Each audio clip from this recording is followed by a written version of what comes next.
Pusin mo. Pusin mo yan. Kinakain po niya. Galing yan sa ulam naming malunggay with karne, with kamote, sarap.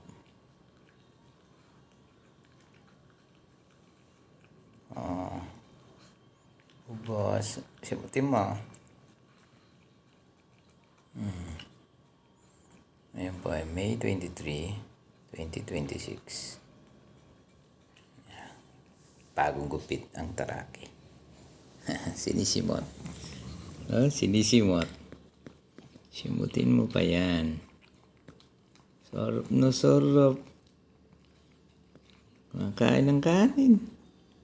Lahat. Kunin mo pa yan, mga mumo.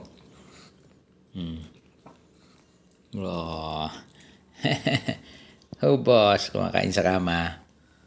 Dinner in bed. Thank you po.